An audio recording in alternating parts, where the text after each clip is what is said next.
Você guerreira de todo o Brasil e de todo mundo, aqui é o canal Raiz Tricolor. Vitória hoje, Fluminense 1, Atlético Mineiro 0. Esse aqui é o vídeo de pós-jogo, análise pocket dessa vitória tricolor no Engenhão. Fluminense finalmente venceu, você está vendo que eu não estou no meu cenário habitual aqui, assisti o jogo fora de casa, mas estou gravando aqui a análise para a gente comentar aí sobre o jogo. O Fluminense vence, chega a 40 pontos, para mim acabou essa questão de rebaixamento, não se fala mais nisso.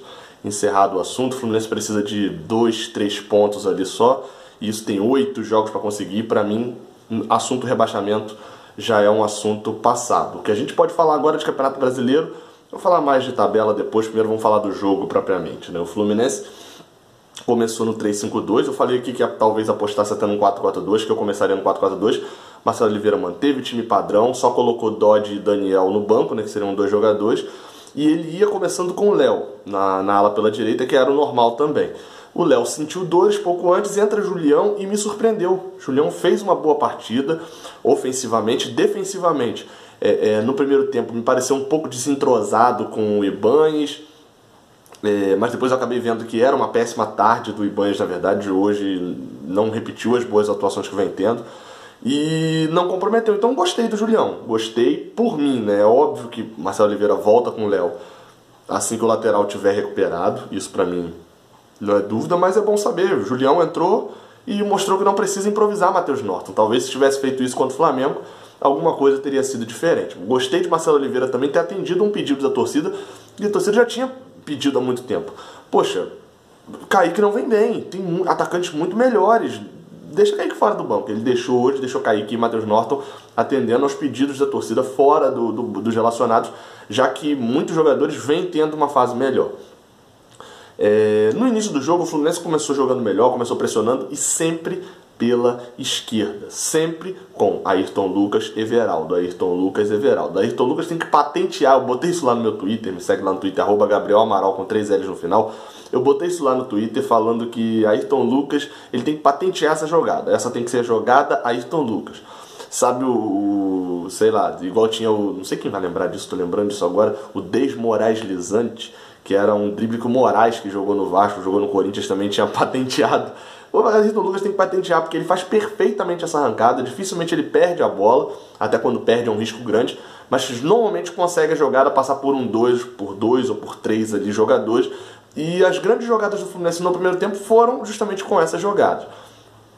O Fluminense até pressionou ali, o Everaldo conseguiu chutar de longe, Richard também conseguiu chutar, Vitor soltando todas as bolas, não conseguia encaixar direto, mas não aproveitou isso. E o Atlético Mineiro aproveitava apenas os contra-ataques, jogando em cima de Julião e Ibanez, sempre já atacando pelo lado direito com o Chara, né, que é um dos jogadores ali que são perigosos, né, por mais que não esteja num ótimo momento, mas é um dos jogadores mais perigosos em contra-ataque, e até com o Ricardo Oliveira no meio também.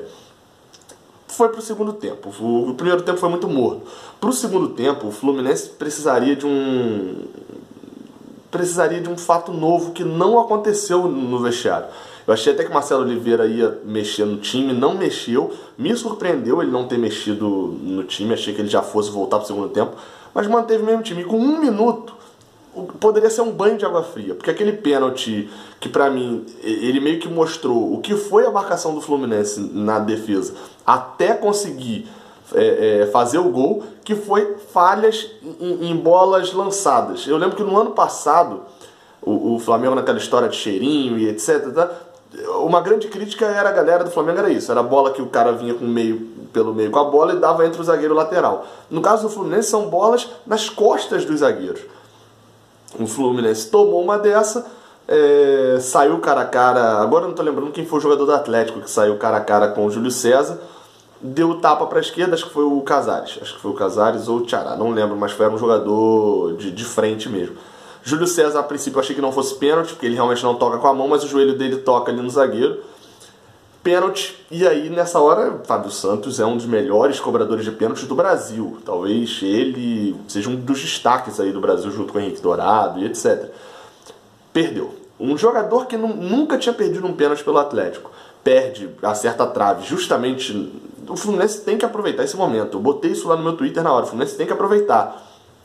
2 minutos depois, 2 minutos não, acho que 1 minuto depois, na jogada seguinte, mais uma bola. E aí começou a virar o que eu falei com o meu sogro, que estava assistindo o jogo no domingo. Eu falei, virou jogo de maluco. Aí virou jogo de maluco.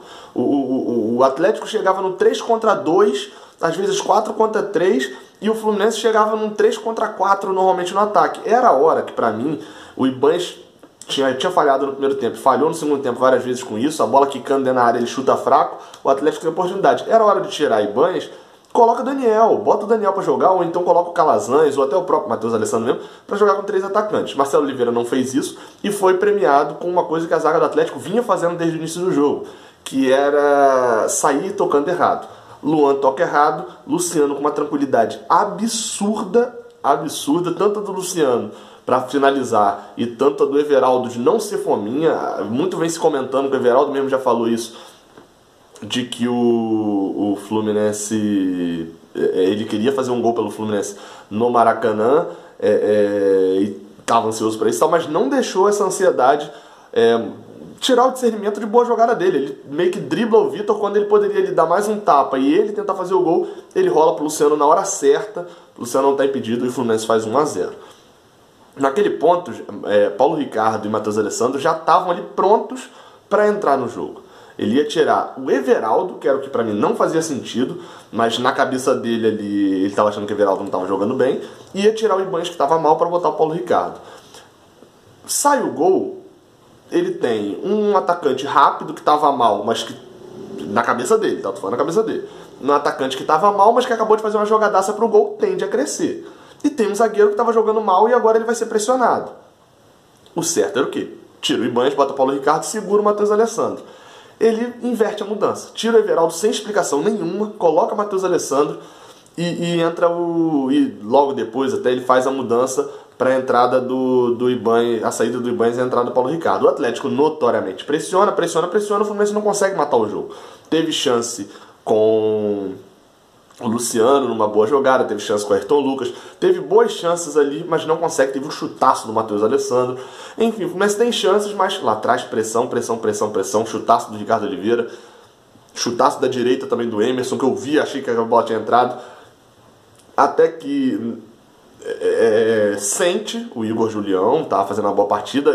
Na hora eu falei, ele vai botar Dodge, Jadson pra lateral, era o passo normal, o Fluminense tá se retrancando, etc. Faz essa mudança e até aí então eu tava naquela, né? Se o Fluminense não der mole de tomar o segundo gol, ou tomar o gol de empate agora no final, vai terminar o jogo assim.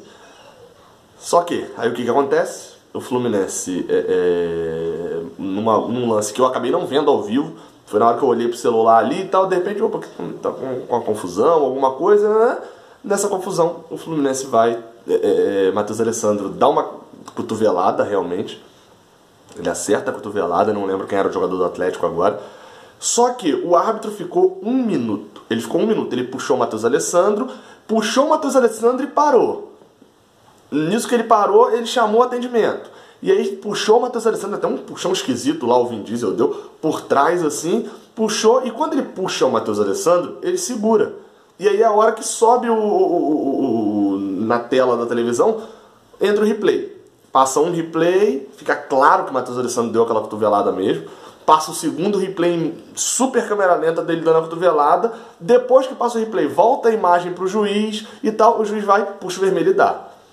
Olha, se um jogador dá uma cotovelada no outro, você expulsa na hora. Você não espera 1 minuto, não espera passar o replay. Isso aconteceu ontem, para quem não viu, aconteceu no jogo do Sport, ontem, Sport Vasco. Um gol impedido do Sport, que todo mundo deu o gol, mas depois o árbitro que estava atrás do gol tinha visto o lance, mas ele mesmo olha para o centro como se tivesse autorizado o gol. Enfim, mais um caso de interferência externa, clara. Eu acho que como o Fluminense ganhou, isso não vai ser muito comentado.